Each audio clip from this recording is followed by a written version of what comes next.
दोस्तों नमस्कार, कैसे हो आप सभी। मैं आपका फ्रेंड एडवोकेट विक्रम सिंह चौहान। दोस्तों आज की वीडियो में हम बात करेंगे कि आप कभी भी शॉपिंग करते हैं, भले ही आप ऑनलाइन शॉपिंग करते हैं या फिर ऑफलाइन शॉपिंग करते हैं, तो उसमें आपके क्या लीगल राइट्स होते हैं, क्या क्या आपके अधिकार होते हैं, कहाँ पे कंप्लेंट कर सकते हैं और उसका क्या प्रोसेस होता है। तो आज इन्हीं सारी डिटेल्स के बारे में हम जानेंगे वीडियो में।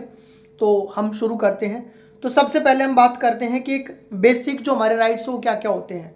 बेसिक राइट्स को सिंपल हमने 6 पार्ट्स में डिवाइड किया है, जिसमें सबसे पहले आता है राइट टू सेफ्टी। यानी कोई भी प्रोडक्ट आप खरीदते हैं तो खतरनाक तरीके भी प्रोडक्ट होते हैं जो बॉडी को इंजरी पहुंचा सकते हैं, तो उससे प्रोटेक्शन का आपका एक राइट होता है। दूसरा राइट टू बी इन्फॉर्म्ड, यानी प्रॉपर उसकी डेट ऑफ एक्सपायरी, क्या प्राइस है, कितनी क्वांटिटी है, उसके अंदर क्या कंपोजिशन है, इंग्रेडिएंट्स वगैरह क्या है, वो पूरी डिटेल उसके अंदर होनी चाहिए। राइट टू चूज, यानी उसकी वैरायटी आपको चूज करने का आपका अधिकार है, उसका प्राइस चूज करने का आपका अधिकार है। नेक्स्ट आपका राइट टू हियर्ड, यानी अगर आपको कल को कोई दिक्कत आती है, कोई ग्रीवेंस अगर आपकी रहती है तो आपको सुना जाना चाहिए। Right to seek redressal, right to seek redressal में क्या होता है कि कोई रिफंड पॉलिसी वहाँ पे होनी चाहिए, रिप्लेस पॉलिसी होनी चाहिए, या आपको कोई नुकसान हुआ तो उसका कंपनसेशन के लिए वहाँ पे प्रोविजन होना चाहिए। नेक्स्ट आपका राइट टू कंज्यूमर एजुकेशन, यानी कंज्यूमर को इन्फॉर्म डिसीजन, यानी उसको डिटेल पता होनी चाहिए, उसका मन करता है, उसका डिसीजन है तो वो उस प्रोडक्ट को ले, नहीं मन करता है तो प्रोडक्ट को ना ले। सबसे पहले अब हम बात करते हैं, अगर आप ऑफलाइन शॉपिंग करते हैं, कोई सामान खरीदते हैं, तो वहां पे आपके क्या राइट है। तो सबसे पहले आपका आता है प्राइस एंड पैकेजिंग, यानी उसका ऊपर नेट क्वांटिटी कितनी है, उसका एमआरपी कितना है, मैन्युफैक्चरर कौन है, उसका नेम वगैरह डिटेल, पूरी सारी चीज़ें उसके अंदर लिखी होनी चाहिए। और कोई भी मैन्युफैक्चरर एमआरपी से ज़्यादा प्राइस चार्ज नहीं कर सकता।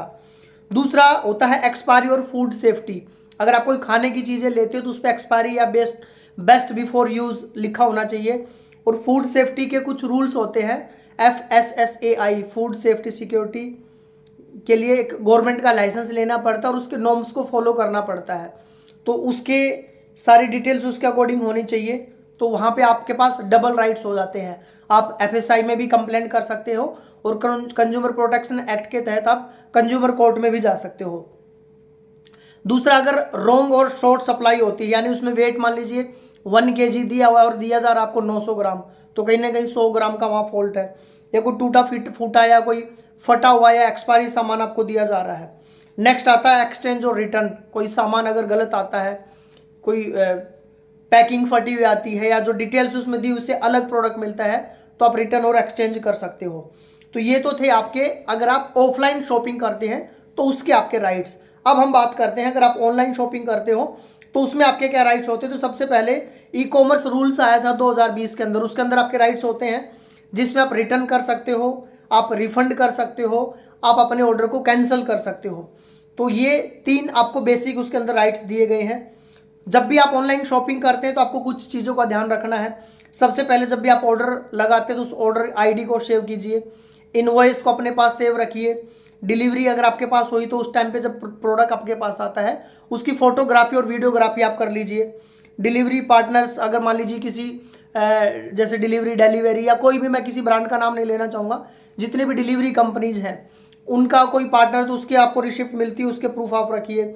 कोई चैट या ईमेल आपके पास आई है, कोई डिलीवरी रिपोर्ट की ईमेल वगैरह आती है, तो वो सारे रिकॉर्ड आप सपोर्ट के लिए प्रोडक्ट के अपने पास रखिए, ताकि इन फ्यूचर आपको वो चीज़ें काम आएंगी, रिफंड के टाइम पे भी, रिटर्न के टाइम पे भी, कैंसिल के टाइम पे भी, या इन फ्यूचर आपको कोई कंपनसेशन लेना तो उसके टाइम पे भी। अगर आपके साथ कुछ ऐसा प्रोडक्ट आपने यूज़ कर लिया जिससे नुकसान हुआ है तो उसमें आपको क्या सावधानी बरतनी। सबसे पहले आप अपना मेडिकल, फर्स्ट आप अपना मेडिकल कराइए, MLC रिपोर्ट वगैरह जो होती है वो आप कराइए, कोई FIR वगैरह करानी तो आप वो कराइए।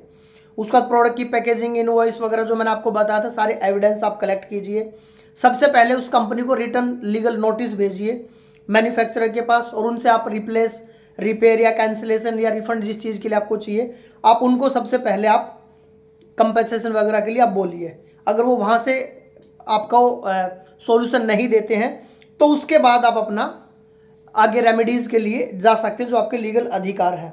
तो उसमें सबसे पहले आप क्या क्या कर सकते हो, इमीडिएट आप, मैंने बताया था कि मैन्युफैक्चरर से या जिससे भी आपने सामान खरीदा उनसे संपर्क कीजिए।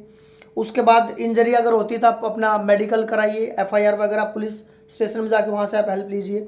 उसके बाद जब आपने लीगल नोटिस भेज दिया तो वहाँ से आपके पास जब वो लोग बात करते हैं तो आप मीडिएशन के लिए जा सकते हो।